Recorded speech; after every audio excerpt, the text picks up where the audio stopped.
स्वागत है दोस्तों आप सभी का आपके अपने YouTube चैनल विकास यादव मैथ्स क्लासेस में एक बार फिर। और आज जो हम चीजें स्टार्ट करने वाले हैं class 10 chapter number 3 exercise 3.1 start करने वाले हैं। और इससे रिलेटेड जितनी भी कॉन्सेप्चुअल वीडियो थी इससे पहले मैंने एक कॉन्सेप्चुअल वीडियो डाली थी, वो अगर आपने नहीं देखी है तो मैं आपको रिकमेंड करूंगा। बहुत ही ज़्यादा मस्ट वीडियो है, वो आपको देखना बहुत ज़रूरी है। अगर वो नहीं देखी है तो आपको इस एक्सरसाइज में कुछ समझ नहीं आएगा। इसलिए मैं आपसे रिक्वेस्ट करूंगा कि आप एक बार उस वीडियो को ज़रूर देखें, जिसका लिंक आपके स्क्रीन के जस्ट राइट साइड में टॉप पे आ रहा होगा। आप वहां जाकर चीज़ों को बहुत ही अच्छे से देख सकते हैं, क्योंकि कॉन्सेप्चुअल वीडियो हाँ थोड़ी सी बड़ी हो सकती है, बट अगर आप उसको देख के आते हैं तो आप यहाँ पर चीज़ों को लिंक कर पाएंगे, और जो कि आपके लिए बहुत अच्छा होगा। तो चलिए अब स्टार्ट करते हैं टॉपिक को अपने, जो कि है हमारा एक्सरसाइज 3.1, जिसका पहला क्वेश्चन है कि भाई एक लीनियर इक्वेशन बनानी है। Form a pair of linear equation in following problem and find their solutions graphically. अब सॉल्यूशन हमें बनाना है। चलिए अभी क्या हो रहा है कि 10 student of class 10th took part in mathematics quiz. अब मैथमेटिक्स की क्विज में 10 बच्चों ने पार्ट लिया। अब if the number of girl is 4 more than the number of boys, अगर लड़कियों की संख्या 4 ज्यादा थी किससे, लड़कों से, find the number of boys and girls who took part in quiz. तो आपको number of boys and number of girls दोनों आपको बताने होंगे। चलिए तो अब हम क्या करते हैं, इसमें सबसे आसान है, ज्यादा कोई हैवी क्वेश्चन नहीं है। इसमें हम सिंपल क्या करते हैं कि किससे कंपेयर किया, हम गर्ल्स को मान लेते हैं x. Let girls be x, ठीक है। अगर आपने गर्ल्स को एक्स माना है तो वाई, बॉयज को वाई मानना पड़ेगा। बॉयज बी वाई इन नंबर, ये नंबर्स हैं, ठीक है। और बॉयज को हमने माना वाई। ये बात समझ में आई होगी। अब क्वेश्चन के हिसाब से अब हमको एक चीज समझ में आती है कि लड़कों को और लड़कियों को दोनों को जोड़ दें तो 10 आएगा। कि टोटल स्टूडेंट्स कितने हैं, 10। 10 बच्चों ने तो मैथमेटिक्स के उसमें पार्ट लिया है। लड़के और लड़कियां मिलाकर होता है 10। और हमको एक और चीज कही गई है कि if the number of girl is 4 more than the boys, boys से ज्यादा हैं लड़कियां, बॉयज से ज्यादा हैं लड़कियां, 4 ज्यादा हैं। तो भाई बात ऐसी है कि लड़कियों में से अगर मैं लड़कों को घटा दूं तो 4 ही तो आएगा। लड़कियों में से लड़कों को घटा दूं तो 4 ही आएगा, क्योंकि 4 ही तो लड़कियां ज्यादा हैं, है ना। तो ये आ गई आपकी बात। चलिए हमारी 2 इक्वेशन बननी थी, वो दोनों की दोनों इक्वेशन हमारी बन चुकी है। अब कुछ सॉल्यूशंस निकालेंगे, जैसे कि हम पहली इक्वेशन की बात करते हैं और दूसरी की भी बात करेंगे। पहले हम x प्लस वाई की बात करते हैं, ठीक है। इस वाली इक्वेशन की बात करते हैं, इसकी बाद में बात करेंगे। x plus y is equal to 10, ये कुछ ऐसा आया हुआ है। अगर मैं इसे x के लिए अरेंज करूं तो मैं कुछ इसको इस प्रकार लिख सकता हूं। ये बातें आपको समझ में थोड़ी सी आई होगी। अब बेटा थोड़ा ध्यान दीजिएगा, मैं यहाँ x लिखता हूं, यहाँ y लिखता हूं, और कुछ चीजें करेंगे अब, ठीक है। देखो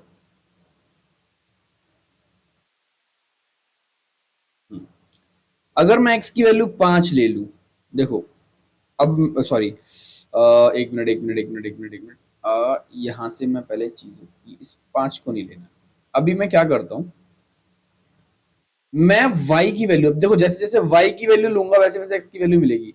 अगर मैंने y की वैल्यू को 5 लिया तो x की वैल्यू कितनी आएगी, 10 में से 5 गए, देखो 10 में से 5 गए तो कितने आए, 5 आए। अगर मैं x की वैल्यू 6 ले लूं तो 10 में से 6 गए, 4 आए।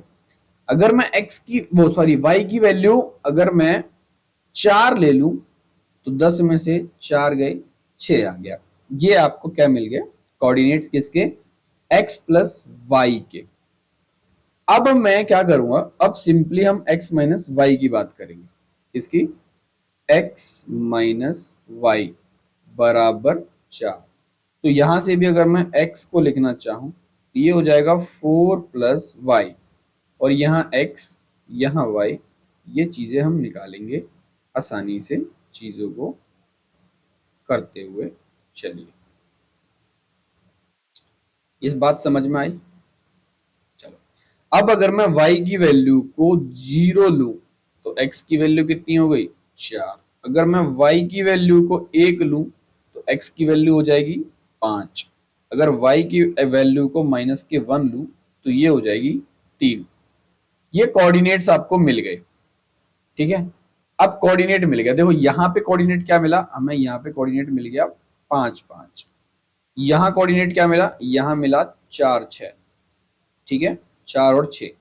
यहाँ कोऑर्डिनेट मिला 6 4, और यहाँ कोऑर्डिनेट मिला 4 0।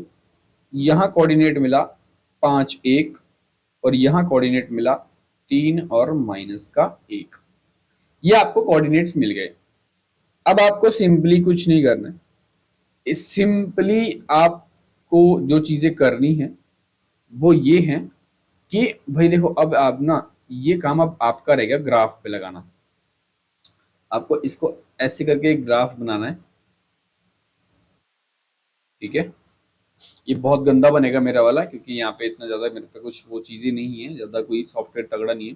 तो इसमें जो भी हो रहा है आप थोड़ा ध्यान से समझिएगा, बस इतना उम्मीद लगाइएगा, और आपने खुद करके देखना है इसको। देखो, पहला हम इस वाली इक्वेशन की बात कर रहे हैं, हम इस वाली की इसकी बात कर रहे हैं। तो इसके लिए सबसे बड़ा नंबर क्या है, यहाँ पे 6 है। तो हम क्या करते हैं, x को डिवाइड कर लेते हैं, और सारे प्लस के हैं। तो 1 2 3 4 5 6 है, और y में भी 6 ही है। तो 1 2 3 4 5 6, ठीक है, 6 कर लिया। अब हमें पहला पॉइंट देखना है, पहला पॉइंट क्या है, 5 5। देखो भाई 5 कहाँ है, 1 2 3 4 5, 5 ही रहा। और यहाँ भी 1 2 3 4 5। अब भाई यहां से आप आएंगे तो आपको यहां पर एक पॉइंट मिलेगा, ठीक है, सॉरी, हाँ, यहां पर आपको एक पॉइंट मिलेगा। ये पॉइंट मिल गया आपको। इस पॉइंट को आप क्या बोलेंगे, इस पॉइंट को, ये पॉइंट बोल देते हैं हम ए।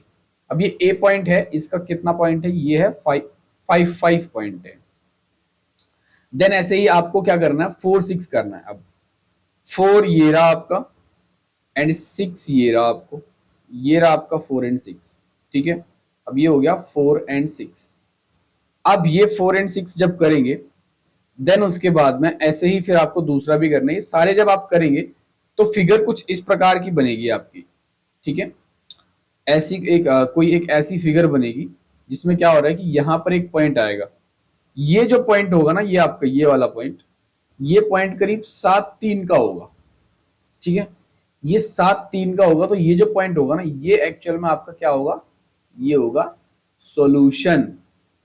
ये होगा आपका सॉल्यूशन, ठीक है। तो ग्राफिकल रिप्रेजेंटेशन कुछ इस प्रकार करना है आपको। ये आपका पहला क्वेश्चन हो गया।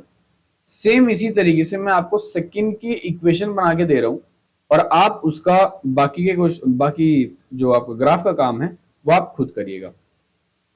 देखिए, सेकंड वाले में अब क्या करेंगे हम, इसमें लिखा हुआ है 5 पेंसिल और 7 पेन दोनों मिलकर 50 रुपए के होते हैं, और 7 पेंसिल और 5 पेन मिलकर के 46 के होते हैं। भाई ओ भाई साहब, तो अब क्या करते हैं हम पेंसिल को मान लेते हैं x, और पेन को मान लेते हैं y, ठीक है भाई। अब देखो यहाँ 5 पेंसिल मतलब 5 गुना पेंसिल का पेंसिल की कीमत है ना भाई, 5। हमने क्या पेंसिल की कॉस्ट मानी है, ये क्या है, पेंसिल की कॉस्ट है। तो ये हमने पेंसिल की कॉस्ट मानी। तो एक मिनट भाई, मैं लिख देता हूं, बाकी फिर नहीं तो दिक्कत हो जाएगी थोड़ी सी बच्चों को। चलो, आप सबके लिए ये भी कर देते हैं। हम लिखते हैं let cost of pencil, pencil की कॉस्ट हम मान लेते हैं x रुपए, हाँ, और कॉस्ट ऑफ पेन जो है उसको मान लेते हैं हम y रुपए। है भाई। अब तो कोई प्रॉब्लम नहीं होनी चाहिए। तो अब हम क्या करेंगे, पहली कंडीशन यहां तक की जो कंडीशन है आपकी, उसके मुताबिक 5 पेंसिल गुना जमा 7 पेंसिल कितने रुपए की आई हैं? ये आई हैं 50 रुपए की भाई। अरे यार क्या लिख रहे हैं, ये तुम्हारा यहां पर होगा, ये हो जाएगा y। ठीक है, ये हो गई आपकी फर्स्ट इक्वेशन। देन दूसरे वाले में आपकी 7 पेंसिल मतलब 7x, 5 पेन मतलब 5y, ये कितने के आए हैं? 46 रुपए के आए हैं भाई। ये हो गई सेकेंड इक्वेशन। अब आपको अरेंज कर लेना है चीजों को। अरेंज आप कैसे करेंगे, जैसे फर्स्ट इक्वेशन को अगर मैं अरेंज करना चाहूँ, जैसे ये है आपकी फर्स्ट इक्वेशन, 5x + 7y बराबर 50। तो यहाँ पे मैं x के लिए अरेंज करूंगा, तो ये हो जाएगा 5x is equal to 50 - 7y, और x is equal to 50 - 7y upon में 5। ये आ गया आपका x की वैल्यू आ गई। ओके, सेम इसी तरीके से अगर मैं इस वाली इक्वेशन को करना चाहूं, तो ये हो जाएगा 7x बराबर 46 - 5y, और x बराबर 46 - 5y अपॉन में कितना, 7। ये आ गया इसका। तो भाई देखो अब हम क्या करेंगे, x और y की वैल्यूज निकालेंगे, है ना। तो ये हो गया x, ये हो गया y, और इस वाले के लिए भी यहाँ x मानते हैं, यहाँ y, कुछ वैल्यूज निकालेंगे सॉल्व करते हुए। वो आपको सॉल्व करनी होंगी खुद, कैलकुलेशन का काम आपका है। ठीक है, चलो कुछ चीजें करते हैं, सेम इस तरीके से यहाँ भी निकालते हैं चीजों को। ठीक है, देखो मेरी बहुत बेकार ये इस पे आ रही है, जो भी ये, इसके लिए माइंड मत करना मेरे को, और गुस्सा मत होना भाई इस चीज़ के लिए, बहुत गंदी राइटिंग आ रही है इस चीज़ पे। लेकिन हाँ बस जो भी है आप कोशिश करो समझने की। चलिए, तो क्या करते हैं हम, कि अगर मैं x की वैल्यू की बात करूं, जैसे 50 वाली की हमने बात की इस वाले के, तो y की वैल्यू जैसे जैसे रखूंगा वैसे वैसे x की वैल्यू आएगी। तो बेटा अगर मैंने y की वैल्यू 5 रखी ना, तो x की वैल्यू 3 आएगी। देखो कैसे, ये देखो y की वैल्यू मैंने 5 रखी, तो 7 5 सा, देखो मैं एक करके दिखाता हूँ आपको। मैंने y की वैल्यू कितनी रखी है, 5, है ना। तो 7 5 सा कितना हो जाएगा, सॉरी 7 5 सा हो जाएगा 35 अपॉन में कितना है 5, 50 में से 15, वो 35 गए, 15, 15 को हमने 5 से डिवाइड किया, ये आ गया 3। x की वैल्यू कितनी आ गई, 3। तो देखो ये रही 3। ऐसे ही अगर मैं 0 लूं तो ये 10 हो जाएगा, और अगर मैंने 10 लिया तो ये 4 हो जाएगा। ओके, सेम इसी वे में अगर मैं यहाँ -2 लूं तो ये 8 हो जाएगा, और यहाँ 5 लूं तो ये 3 हो जाएगा, और अगर मैं यहाँ 12 लूं तो ये -2 हो जाएगा। अब इन कोऑर्डिनेट्स को आपको क्या कर देना है, आपको सिंपली इन्हें एक्सप्रेस कर देना है कहाँ पे, जैसे ये एक कोऑर्डिनेट आया 3 5, ये आया एक कोऑर्डिनेट 10 0, ये एक कोऑर्डिनेट आया 4 10, ये एक कोऑर्डिनेट आया 8 और -2, ये एक कोऑर्डिनेट आया 3 और 5, ये एक कोऑर्डिनेट आया -2 और 12। ठीक है, अब इन कोऑर्डिनेट्स को आपको क्या कर देना है, एक ग्राफ के ऊपर में रिप्रेजेंट कर देना है चीजों को, और आपका ये क्वेश्चन इसके साथ में चीजें खत्म हो जाएंगी। जो भी सोल्यूशन आता है उस सोल्यूशन को फिर आपको लिख देना है। ठीक है, तो ये इसके साथ आपका पहला क्वेश्चन कंप्लीट होता है, और हम मिलते हैं तब नेक्स्ट वीडियो में नए क्वेश्चन के साथ। तब तक के लिए धन्यवाद, टेक केयर, बाय बाय, जय हिंद, जय भारत।